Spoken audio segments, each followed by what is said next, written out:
লোকসভা, বিধানসভা কিংবা পঞ্চায়েত, এতদিন রাজ্যের যেখানে যখনই কোনো নির্বাচন হয়েছে সেখানে নিরাপত্তা ও আইন শৃঙ্খলা রক্ষার কাজে নিজেদের বাহিনী পাঠিয়ে সাহায্যের হাত বাড়িয়ে দিয়েছে কলকাতা পুলিশ। কিন্তু লোকবলের নিরীক্ষে সেই বাহিনীর এখন করুণ দশা।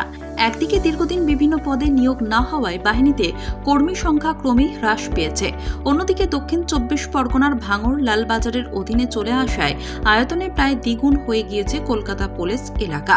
সেই কারণে নিচুতলার পুলিশ কর্মী থেকে অফিসাররা আশঙ্কা করছেন এবার কলকাতায় এক বা একাধিক দফায় ভোট হলে তাদের জেলা পুলিশের সাহায্য নিতে হতে পারে সুষ্ঠুভাবে ভোট পরিচালনার জন্য। প্রাথমিকভাবে ঠিক হয়েছে অন্যান্য বারের মতো এবারও আসন্ন লোকসভা নির্বাচনে বুথ কিংবা ভোট গ্রহণ কেন্দ্রের দায়িত্বে থাকবেন কেন্দ্রীয় বাহিনীর জওয়ানরা, আর ভোট গ্রহণ কেন্দ্রের বাইরে আইন শৃঙ্খলা রক্ষার দায়িত্ব থাকবে স্থানীয় পুলিশের হাতে।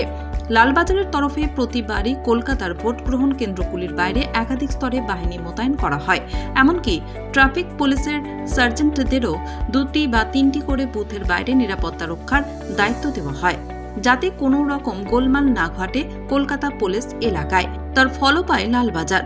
পুলিশ কর্তাদের দাবি, গত কয়েক বছরে বিধানসভা ও লোকসভা নির্বাচনের দিন কলকাতায় তেমন কোনো অশান্তির ঘটনা ঘটেনি। সূত্রের খবর, শুধু কলকাতাতেই নয়, সেই সঙ্গে রাজ্যের অন্যান্য জেলাতেও ভোটের কাজ করতে যায় কলকাতার পুলিশ বাহিনী। এবার অবশ্য পরিস্থিতি বদলেছে। কলকাতা পুলিশের বাহিনীতে সব মিলিয়ে থাকার কথা ৩৫,৮৯১ জন কর্মীর, কিন্তু গত বছরে ৩১শে ডিসেম্বর পর্যন্ত কর্মী অফিসার মিলিয়েছিলেন ২২,৯১৬ জন, অর্থাৎ শূন্য পদের সংখ্যা প্রায় ১৩,০০০ বাহিনীর। কর্মী সংখ্যা কমার পাশাপাশি আয়তনে বেড়েছে কলকাতা পুলিশের এলাকা, ফলে বাড়তে চলেছে বুথ এবং ভোট গ্রহণ কেন্দ্রের সংখ্যাও। প্রাথমিক হিসেবের পরে পুলিশের কর্তারা জানিয়েছেন, ভাঙড় কলকাতা পুলিশের অধীনে আসায় বুথের সংখ্যা বৃদ্ধি পেতে চলেছে ১,০০০-এরও বেশি। এক পুলিশ কর্তা জানান, এক দফায় কলকাতায় ভোট হবে সেই সিদ্ধান্ত হয়নি। প্রাথমিকভাবে ভাঙড়ের বুথ ধরেই হিসেব করতে হচ্ছে, আর তা করতে গিয়ে দেখা যাচ্ছে মূল কলকাতার মতো ভাঙড়ের বুথের বাইরেও যদি এই ধরনের নিরাপত্তা দিতে হয় তাহলে রাজ্য পুলিশ থেকে বাহিনী আনতে হতে পারে।